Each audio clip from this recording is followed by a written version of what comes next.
মাধবী রোজনাম চায় আপনাদের সবাইকে স্বাগত। আজ সকাল থেকে উঠে চা জলখাবার সব হয়ে গেছে। এখন প্রায় 10:30 11:30 বাজে। রান্নারও আয়োজন হয়ে গেছে, কিন্তু কালকের জন্য কিছু বাজার করে রাখা হচ্ছে। আমাদের এখানে সকালবেলা আসে এরকম টোটোয় করে বিক্রি করতে, সেখান থেকেই আমরা সবজিটা কিনি। উচ্ছে না করলা আছে কি? না না, ছোট উচ্ছেগুলো বড্ড তিতো। ছেলে এখান থেকে কী কী কিনলো দেখুন। আমাদের কালকের জন্য যে রান্নার করার আয়োজন, মানে লাউ আছে, তারপরে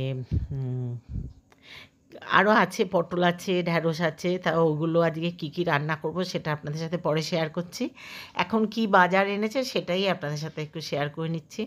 এই যে একটা চাল কুমড়ো রাখা হয়েছে, আর আলু, পেঁয়াজ, রসুন, আর এগুলো এখানে আছে লঙ্কা, শসা, আর আর কি নিলাম, নিয়ে এসছে ছেলে নিয়ে এসছে কিনে।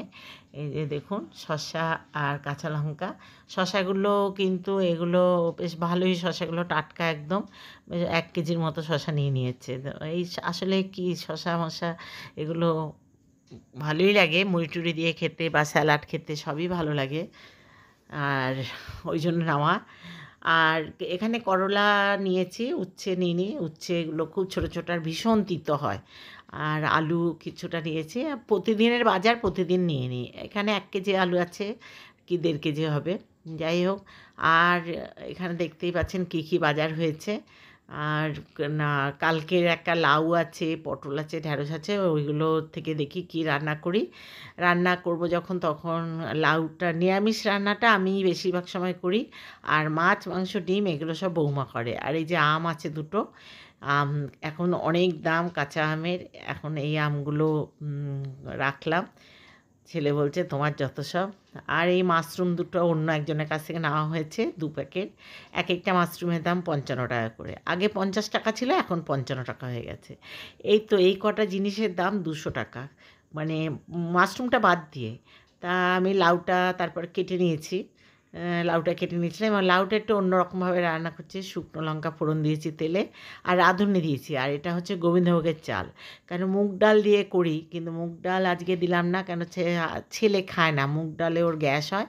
বলে যে মা, মুগ ডালের লাউয়ে মুগ ডাল দিও না, তাহলে আমি খেতে পারবো না। সেজন্য আমি আজকে গোবিন্দভোগের চাল দিয়ে লাউটা রান্না করছি। আমি মাঝে মাঝে করি পটল দিয়ে, চাল দিয়ে, গোবিন্দভোগের চাল দিয়ে, আলু দিয়ে করি। তারপরে আর কি কি বলবো, চাল কুমড়োতেও দিই চাল, গোবিন্দভোগের চাল।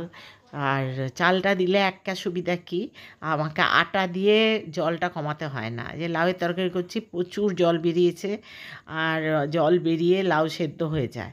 এবার লাউ যত রান্না করবেন তত টক হয়ে যাবে, আস্তে আস্তে বেশি টক হয়ে, সেজন্য লাউ বেশি রান্নাও করতে নেই। ওই জন্য কটা চাল যদি দিয়ে দিই, সেই চালটা ভাত মানে বেটে দিলে আরও ভালো হয়। আমি বেটে যদি চালের সাথে মিশিয়ে দেয়, তা আমি আর তা করিনি।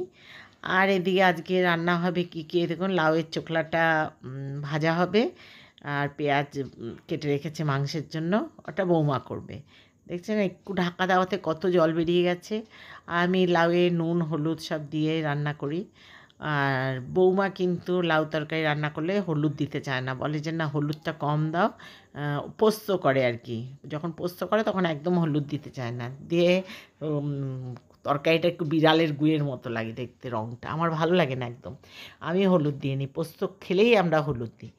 তারপরে তো বৌমা এদিকে রান্না বসিয়ে দিয়েছে, ওখানে কড়াইয়ে তেল দিয়েছে মাংস রান্না করবে বলে। আমি কিন্তু শুধু এই লাউয়ের তরকারিটাই রান্না করছি। আপনারা একবার গোবিন্দভোগের চাল দিয়ে রান্না করে দেখবেন, বেশ ভালো লাগে খেতে। আর ও সমস্ত কিছু ব্যবস্থা করে রেখেছে, আমি এখান থেকে চলে গেলেই ও রান্নাটা শুরু করে দেবে। আর ভাত হয়ে গেছে, আজকে শুধু এই লাউয়ের তরকারি আর ওই চোকলা ভাজা আর ওই মাংসটা হবে। তা দেখি আমি লাস্টে কী করি, মানে লাউয়ের চোখলাটা আমি আদৌ ভাজি কি না সেটা হচ্ছে আমার ব্যাপার।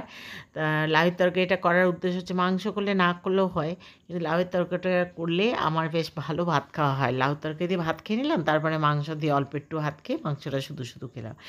মাংসের ঝোল দিয়ে, মানে মুরগির মাংসের ঝোল দিয়ে একদম ভালো লাগে না আমার খেতে।